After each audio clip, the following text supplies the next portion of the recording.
Good evening everyone and welcome to test super coaching. इस session के अंदर हम बात करने वाले हैं उन एस्पिरेंट्स के बारे में जिन्होंने यूजीसी नेट एग्जामिनेशन क्वालिफाई किया हुआ है, जेआरएफ क्वालिफाई किया हुआ है और फिर भी कोई जॉब नहीं मिल रही है। ठीक है, हम उन एस्पिरेंट्स के बारे में बात करेंगे जिन्होंने इस पॉडकास्ट के अंदर कमेंट किया हुआ है। ठीक है, आप सभी लोगों ने पॉडकास्ट देखा भी होगा, बहुत ही पॉपुलर पॉडकास्ट हुआ है ये। हमें इतनी एक्सपेक्टेशन भी नहीं थी कि हम इतना बड़ा पॉडकास्ट बन जाएगा। आप खुद देख सकते हैं 2,77,000 इसके अंदर व्यूज हैं। ठीक है, हमारे चैनल के ऊपर सबसे बड़ा पॉडकास्ट ही देखने को मिला हुआ है। लेकिन इस पॉडकास्ट के कॉमेंट सेक्शन के अंदर जाके अगर आप देखोगे तो आपको कुछ और ही देखने को मिलेगा। हालांकि इस पॉडकास्ट का मेन मोटिव आपको मोटिवेट ही करना था, आपको थोड़ा-सा एनकरेज करना था, लेकिन कमेंट सेक्शन के अंदर जाइए तो आपको कुछ और ही देखने को मिलता है। मैं कमेंट सेक्शन की बात करता हूँ सबसे पहले, तो यहाँ पे देखिए, शिवम गौर क्या लिखते हैं कि उन्होंने यूजीसी नेट 3 डिफरेंट डिसिप्लिन में क्वालिफाई किया हुआ है, ज्योग्राफी के अंदर, इकोनॉमिक्स के अंदर, आर्कियोलॉजी के अंदर। लेकिन ये अभी भी अनएम्प्लॉयड है क्योंकि पीएचडी इंटरव्यू में पॉलिटिक्स होती है एंड अगर आपके पास जेआरएफ होता है या कोई रिकमेंडेशन होता है तभी आपका आगे स्कोप है। ठीक है, हो सकता है शिवम अपने एक्सपीरियंस से मैं बता रहे होंगे, लेकिन मैं आपके पास सारी चीज़ों के बारे में डिस्कस करूंगा। फिर विष्णु विशु विशु जो भी नाम है, लॉन्ग स्टोरी शॉर्ट, यूजीसी केवल एक पीस ऑफ पेपर है। ठीक है, हो सकता है। फिर उसके बाद ये देखो, हवाबाजी में बात करो यार।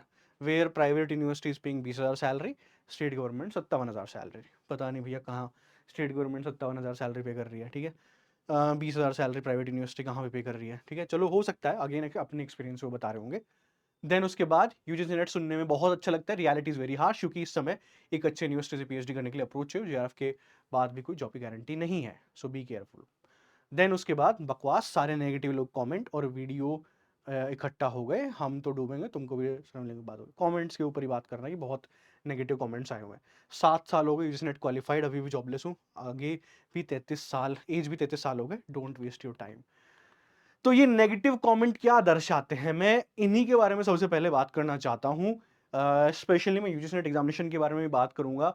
मैं उन लोगों से भी एक बात कहना चाहता हूँ कि जो लोग ये सोच रहे हैं कि यूजीसी नेट एग्जामिनेशन क्वालिफाई करके हम जॉबलेस हैं, इधर उधर घूम रहे हैं and it's a waste of time. मैं आप लोगों से एक सवाल पूछना चाहता हूँ कि आपने यूजीसी नेट एग्जामिनेशन क्वालिफाई करके क्या किया आगे। ठीक है, क्या आपने असिस्टेंट प्रोफेसर के लिए अप्लाई करना शुरू किया, क्या आपने पीएचडी के लिए अप्लाई करना शुरू किया, या आप बैठे रहे और ये सोचते रहे कि कोई मुझे उठा के ले जाएगा यहाँ से, असिस्टेंट प्रोफेसर बना देगा। वो तो नहीं होने वाला, सिंपल सी बात है। ठीक है, अब आप देखिए यहाँ पे एक स्टूडेंट है, 3 सब्जेक्ट के अंदर यूजीसी नेट एग्जामिनेशन क्वालिफाई किया, कोई पॉइंट है 3 सब्जेक्ट के अंदर यूजीसी नेट एग्जामिनेशन क्वालिफाई करने का? कि आपने क्यों नहीं एक सब्जेक्ट के अंदर यूजी नेट एग्जामिनेशन क्वालिफाई किया और उसी में ही आपने करियर बनाने का सोचा? क्यों नहीं उसके अंदर पीएचडी किया? क्यों नहीं अंदर उसके अंदर उसके अंदर पढ़ाने का आपने सोचा? आप खुद ही सोचिए। ठीक है, इनके लिए पीस ऑफ पेपर है, लेकिन यूजी नेट एग्जामिनेशन जो करियर ऑप्शन आपके सामने खोल रहा है ना, वो कोई और एग्जामिनेशन नहीं खोल रहा। आप सोच के देखिए, इंडिया के अंदर आप रहते हैं, ठीक है, एंड आपको वो मिडिल क्लास ट्रैप तोड़ के बाहर जाना है। ठीक है, मुझे उठना है ऊपर, मेरे पास क्या ऑप्शन है? आप खुद सोचिए, आपके पास क्या ऑप्शन है? आपके पास केवल एक ही ऑप्शन निकल के आता है कि मुझे पढ़ाई करनी है, मेहनत करनी है, एग्जामिनेशन क्वालिफाई करना है और आगे की तरफ मुझे निकलना है। ये ऑप्शन आपके दिमाग में निकल के आता है, चाहे वो सिविल सर्विसेज एग्जामिनेशन हो, स्टेट पीसीएस हो, एसएससी हो, बैंक पी हो, कोई भी एग्जामिनेशन हो, उसके वो एग्जामिनेशन क्वालिफाई करके आगे जाना है। अब वहां पे सक्सेस रेट कितना होता है? वो ही 1% से भी कम होता है। यूपीएससी के अंदर तो 0.5% से बहुत कम होता है, 0.00 कुछ निकल के आता है उसका सक्सेस रेट। आप देखिए, 1 साल की आप तैयारी कर रहे हो, 1.5 साल की तैयारी कर रहे हो, 5 साल की तैयारी कर रहे हो आप यूपीएससी के अंदर, फिर भी आपका सिलेक्शन नहीं हो पा रहा और आप कहाँ पे बैठे हो? केवल उस छोटे से सक्सेस रेट के अंदर बैठे हुए हो। एसएससी के अंदर भी यही हाल है, जो बैंक पे उसके अंदर भी यही हाल है कि सक्सेस रेट बहुत ही कम होता है। यूजीसी नेट एग्जामिनेशन अगर आप क्वालिफाई कर लेते हो, उसके बाद अगर आप कुछ नहीं कर रहे हो, तो आप भी उन्हीं स्टूडेंट के अंदर आ जाओगे जिनका सक्सेस रेट बहुत ही कम है। ठीक है, मतलब आप कुछ कर ही नहीं रहे हो, सिंपल सी बात है। आप कुछ कुछ कर ही रहे हो, उसके बाद आगे की तरफ बढ़ने की कोशिश ही नहीं कर रहे हो आप। सिंपल सी बात मैं आपको समझाने की कोशिश कर रहा हूँ, हार्श रियलिटी यही है। अगर आप ये सोच रहे हो कि यूजीसी एग्जामिनेशन क्वालिफाई करके आपको डायरेक्टली जॉब मिल जाएगी, नहीं मिलेगी। आपको हाथ पैर उसके बाद मारने पड़ेंगे। अगर आप नहीं मारोगे, तो UGC NET piece of paper ही है आपके लिए। सिंपल सी बात है, सरल भाषा के अंदर मैं आपको समझा दे रहा हूँ। मत करो, ठीक है, हवाबाजी देखो। प्राइवेट यूनिवर्सिटी के अंदर 20,000, अरे भाई अपना करियर शुरू तो करो आप। आपको क्या लगता है, आप 21-22 की उम्र में यूजीसी नेट एग्जामिनेशन क्वालिफाई कर लो और आप सीधे आपको परमानेंट असिस्टेंट प्रोफेसर की जॉब मिल जाए? नहीं, आपको लोअर लेवल से शुरू करना पड़ेगा। पहले आपको पढ़ाना आना चाहिए अच्छे से। तो अगर आपको प्राइवेट यूनिवर्सिटी के अंदर, मैं बोल रहा हूं 20,000, हालांकि मुझे मैं बहुत हेवीली डाउट कर रहा हूँ कि कोई प्राइवेट यूनिवर्सिटी 20,000 देती होगी, ठीक है? क्योंकि यहाँ पे मैं मेरे दोस्त वगैरह भी हैं, कलीग्स भी हैं प्राइवेट यूनिवर्सिटी के अंदर, इवन स्टूडेंट्स भी प्राइवेट यूनिवर्सिटी के अंदर हैं, वहाँ भी आपको 40-45 से शुरुआत होती है, ठीक है? लेकिन फिर भी मैं कह रहा हूँ कि चलिए भई 20,000 आपके यहाँ पे कोई मेबी टियर 2, टियर 3 यूनिवर्सिटी ऐसी होती होगी जो 20,000 दे रही होगी, लेकिन आप एटलीस्ट शुरुआत तो कीजिए, ठीक है? शुरुआत तो करो, आगे तो बढ़ो। आप क्या सोच रहे हो कि आपका नेट एग्ज़ामिनेशन क्वालीफाई करते ही डायरेक्टली आपको सीधे परमानेंट असिस्टेंट प्रोफेसर बना दे, जहाँ पे आप अभी पढ़ा भी नहीं पा रहे हो, है ना? क्योंकि यूजीनेट एग्ज़ामिनेशन केवल आपकी सब्जेक्ट मैटर टेस्ट कर रहा है, उसके बाद आपको अपने ऊपर मेहनत करनी पड़ेगी। आपको सब्जेक्ट की और अंडरस्टैंडिंग बनानी पड़ेगी, तब जाके आप असिस्टेंट प्रोफेसर का एक एम कर सकते हो। यहाँ पे देखो ये बोल रहे हैं स्टेट गवर्नमेंट, अरे भैया, मेरे पास ऐसे भी असिस्टेंट प्रोफेसर हैं, जो 20-25 साल से नौकरी कर रहे हैं और बहुत ही बड़े मोटे पैकेज के ऊपर बैठे हुए हैं। मेरे पास ऐसे भी असिस्टेंट प्रोफेसर हैं जो जॉब कर रहे हैं, दिल्ली यूनिवर्सिटी के अंदर जॉब कर रहे हैं। इनिशियल सैलरी ही उनकी 90,000 1 लाख के करीब निकल के आती है। स्टेट यूनिवर्सिटीज के अंदर भी ऐसे स्टूडेंट्स हैं जिनकी इनिशियल सैलरी 80-90 के आसपास होती है, ठीक है? जो 57 के आप ये बोल रहे हो ना, ये आप बेसिक पे की बात कर रहे हो।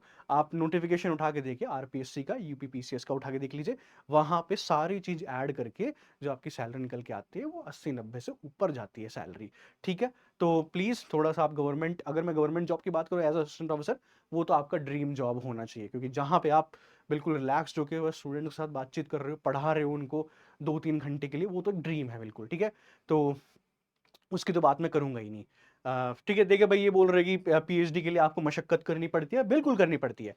पीएचडी के लिए मशक्कत करनी पड़ेगी, आपको रिसर्च प्रपोज़ल अच्छा बनाना पड़ेगा, आपको यूनिवर्सिटी बाय यूनिवर्सिटी अप्लाई करना पड़ेगा, अलग-अलग यूनिवर्सिटी के अंदर जाना पड़ेगा, वहाँ पे रिजेक्शंस आएँगे, लेकिन आपको लगे रहना पड़ेगा, सिंपल सी बात है यहाँ पे भी, ओके? जो यहाँ पे स्टूडेंट्स ये लिख रहे हैं। 7 साल हो गए जॉबलेस हूँ यूजीसी नेट एग्ज़ामिनेशन क्वालीफाई करके। यूजीसी नेट एग्ज़ामिनेशन का आप ब्लेम नहीं कर सकते कि आप 7 साल के बाद भी जॉबलेस हैं। मैं आपको बताता हूँ सिंपल तरीका कि आपको किस तरीके से अपना करियर प्रोग्रेस करना चाहिए नेट एग्जामिनेशन क्वालिफाई करके, क्योंकि ये कमेंट्स तो आपने देख लिए, काफी नेगेटिव आपको दिख रहे होंगे। मैं सिंपल तरीका बताता हूं, आप इस चीज को अपनी लाइफ के अंदर इंप्लीमेंट करने की कोशिश कीजिएगा, रादर देन कि नेट एग्जामिनेशन बस एक पीस ऑफ पेपर है, ठीक है? जेआरएफ की तो मैं बात करूंगा ही नहीं, क्योंकि जेआरएफ अगर आपने क्वालिफाई कर लिया तब तो आपका करियर वहीं से ही शुरू हो जाता है इमीडिएटली, ठीक है? क्योंकि आप पीएचडी के अंदर जाते हो, वहां से आपकी फेलोशिप आनी शुरू हो जाती है, उसके साथ साथ आप असिस्टेंट प्रोफेसर के लिए एलिजिबल हो जाते हो थ्रू आउट इंडिया, आप उसी यूनिवर्सिटी के अंदर पढ़ाना शुरू कर सकते हो। मैं जेआरएफ की बात करूंगा ही नहीं, क्योंकि वो तो बेस्ट है, ठीक है? सिंपल सी बात है। मैं बात करता हूं कि किसी ने नेट एग्जामिनेशन केवल क्वालिफाई किया है, उसको क्या करना चाहिए, पहला स्टेप उसको क्या होना चाहिए? सबसे पहले प्लीज मेक श्योर कि पीएचडी के लिए आप अप्लाई करना शुरू कर दो। जीआरएफ के लिए भी एप्लीकेबल है, आपके लिए भी एप्लीकेबल है। वो बात अलग है कि जीआरएफ वाले को फेलोशिप मिलती है, उसके अंदर एक्स्ट्रा मोटिवेशन होती है, लेकिन आप भी प्लीज तैयार करना शुरू कर दीजिए अपने रिसर्च प्रपोजल के ऊपर पीएचडी के ऊपर काम करना शुरू कर दीजिए। सबसे पहला स्टेप ये होना चाहिए आपका, यानी कि पीएचडी के लिए आपको अप्लाई करना है। सेकंड स्टेप मैं बता देता हूं। सेकंड स्टेप है, जो यूनिवर्सिटीज हैं उसके अंदर अपॉर्चुनिटीज खोजिए। जैसे मैं दिल्ली यूनिवर्सिटी से आता हूं, ठीक है? मेरी सारी पढ़ाई सब कुछ दिल्ली यूनिवर्सिटी से हुआ हुआ है, तो मेरे मेरे पास दिल्ली यूनिवर्सिटी है अभी, क्योंकि मैं यहीं पे रहता हूं, दिल्ली में ही, ठीक है? दिल्ली के आसपास। अब यहां पे सबसे पहले मुझे देखना है कि कैसे मैं यूनिवर्सिटी के अंदर घुस सकता हूं, क्योंकि परमानेंट असिस्टेंट प्रोफेसर अगर मैं सोचूं कि मैं दिल्ली यूनिवर्सिटी के अंदर जाके बन ही जाऊंगा, वो नहीं होने वाला। मेरे को लोअर लेवल से शुरू करना पड़ेगा। तो सबसे बेस्ट तरीका होता है work with due. Work with due Delhi university की वेबसाइट है, मेन वेबसाइट है उनकी, वहां पे सारी अपॉर्चुनिटीज आपको देखने को मिलती हैं। गेस्ट फैकल्टी के तौर पे, एडॉक फैकल्टी के तौर पे ये अपॉर्चुनिटीज आपको देखने को मिलती है। परमानेंट नहीं होती, लेकिन आपका करियर शुरू हो जाता है यहाँ पे, ठीक है? तो जैसे आप वर्क विद ड्यू के ऊपर क्लिक करोगे, आपको इस तरीके से अपॉर्चुनिटीज देखने को मिलेंगी, जहाँ पे एडवर्टीजमेंट आया हुआ है असिस्टेंट प्रोफेसर के लिए वेरियस डिपार्टमेंट में, ठीक है? Professors in various department, then ये नॉन टीचिंग पोस्ट भी है यहाँ पे। तो यहाँ से आपको रिक्रूटमेंट मिलने शुरू हो जाते हैं इस तरीके से, ठीक है? लेकिन आप डायरेक्टली इनमें अप्लाई नहीं कर सकते। सबसे पहले आपको रजिस्टर करना पड़ेगा एडहॉक पैनल में। इसी में ही आपको एडहॉक पैनल ही मिल जाएगा। सबसे पहले अपने डिपार्टमेंट के एडहॉक पैनल में रजिस्टर कर लीजिए। इसी देखो ये कैसे रजिस्टर करना होता है, एडहॉक के नोटिसेस यहाँ पे आते हैं। जैसे आप इसके ऊपर क्लिक करोगे, आपको ऐसे लिख के आ जाएंगे, ठीक है? कि एडहॉक पैनल की लिस्ट जारी हो गई, एडहॉक पैनल लिस्ट के रजिस्टर कर लीजिए, ठीक है? यहाँ पे हर किसी सब्जेक्ट के अंदर, तो आपको अलग अलग सब्जेक्ट के अंदर अपना एडहॉक पैनल में रजिस्टर करना होता है। एक बार आपका एडहॉक पैनल में रजिस्टर होके नाम आ जाएगा, इसका मतलब ये है कि आपका दिल्ली यूनिवर्सिटी में शुरुआत हो चुकी है। मतलब आपका नाम आ गया, उसके बाद आप अप्लाई करना शुरू कर सकते हैं। कहाँ पे अप्लाई करोगे फिर आप? यहीं पे देखिए एडवर्टाइजमेंट कॉलेजेस के अंदर, डिपार्टमेंट के अंदर। सपोज मैं कॉलेज के ऊपर क्लिक करता हूँ। कॉलेज के रिक्रूटमेंट कैसे आते हैं? ऐसे आता है देखिए, walk in interview, guest faculty, department of mathematics, computer science के लिए वॉक इन इंटरव्यू, जाइए इंटरव्यू दीजिए सीधा, ठीक है। देन उसके बाद अलग अलग डिपार्टमेंट में, यहाँ पे ऑलमोस्ट सारे डिपार्टमेंट हो गए असिस्टेंट प्रोफेसर की पोस्ट के लिए, जानकी देवी मेमोरियल कॉलेज के अंदर, फिर जानकी देवी मेमोरियल कॉलेज के अंदर, ठीक है। फिर यहाँ पे guest faculty department of political science, Shri Venkateswara college. Then यहाँ पे भी walk in interview guest faculty convex के अंदर, जानकी देवी मेमोरियल कॉलेज। और ये रेगुलर आते हैं, ऐसा नहीं है कि एक बार एक साल में आ रहा है, नहीं, ये रेगुलर अपडेट होते रहता है। आपको यहाँ पे जाना पड़ेगा, इंटरव्यू देने पड़ेंगे, रिजेक्शन भी आपको देखने को मिलेगा, लेकिन घबराना नहीं है। हर एक इंटरव्यू से सीखते हुए जाना है, आगे बढ़ते हुए जाना है, ठीक है। यहां से आपकी शुरुआत होती है एज एन असिस्टेंट प्रोफेसर। घर में बैठे रहोगे, घर में बैठे रह जाओगे, सिंपल सी बात मैं बोल रहा हूं। अगर आपने एकेडमिक्स के अंदर करियर बनाना है तो आपको यहां से शुरुआत करनी पड़ेगी। आपके आसपास कोई भी यूनिवर्सिटी हो सकती है, ये मैंने दिल्ली यूनिवर्सिटी एग्जाम्पल दी, दिल्ली यूनिवर्सिटी में बहुत सारे कॉलेजेस है। आपके आसपास कोई भी यूनिवर्सिटी है, उसके अंदर देखना शुरू करो। एक यूनिवर्सिटी नहीं होती, आसपास बहुत सारी यूनिवर्सिटीज होती है, उसके अंदर देखना शुरू कीजिए, ठीक है। दूसरा मैं ऑप्शन बताता हूं, दिल्ली यूनिवर्सिटी के अंदर NC web, non collegiate women education board है, ठीक है। ये इनकी क्लासेस कब होती है? केवल वीकेंड में। ये वो बच्चे होते हैं जो रेगुलर पढ़ाई नहीं कर पाते, इनके लिए वीकेंड पे क्लासेस होती है। दिल्ली यूनिवर्सिटी के अंदर ही है। यहां पे केवल गेस्ट फैकल्टीज को ही रिक्रूट किया जाता है, यहां पे परमानेंट फैकल्टी है ही नहीं। बेस्ट ऑप्शन आप सभी लोगों के लिए, यहां से आप अपना करियर शुरू कीजिए। Non collegiate women education board की वेबसाइट के ऊपर जाइए, यहां पे देखिए नोटिफिकेशन भी आया, notification with regard to guest faculty appointment. इन्होंने पूरा नोटिफिकेशन जारी भी कर दिया, ईमेल भेज भी दिए, अपॉइंटमेंट लेटर भेज भी दिए कि आप पढ़ाना शुरू कर दीजिए। इनका नोटिफिकेशन कब आया था?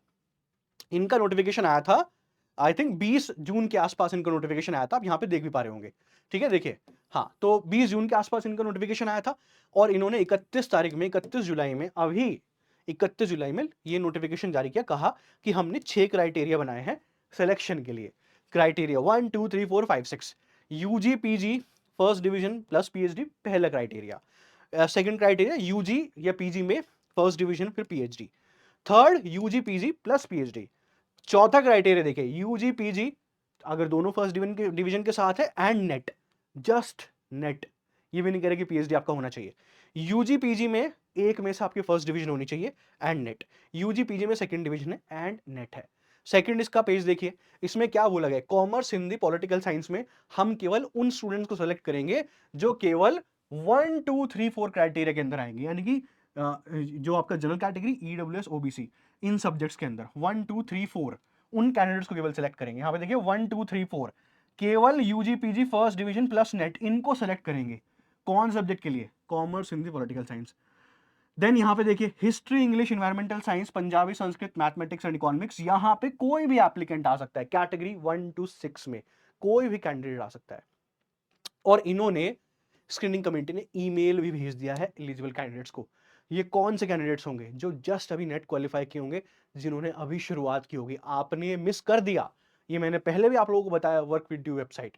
कोई भी दिल्ली यूनिवर्सिटी के आसपास रहता है, पढ़ाना चाहता है, करियर अपना शुरू करना चाहता है एकेडमिक्स के अंदर, ये आपका पहला स्टेप है, rather than sitting at home और आप यहाँ पे नेगेटिवली सोचते रहोगे अपने बारे में, हमारा नेट से हुए कुछ नहीं होगा, ठीक है। एटलीस्ट आपकी शुरुआत हो जाए करियर के अंदर, आप आगे की तरफ बढ़ सकोगे, ये आपका पहला स्टेप होगा, non collegiate women education board. Then उसके बाद देखो, ये एप्लीकेशन फॉर्म कब आया था? 10 जून के अंदर आया था। इन्होंने एप्लीकेशन इनवाइट किए थे कि आप अप्लाई कीजिए यहाँ पे।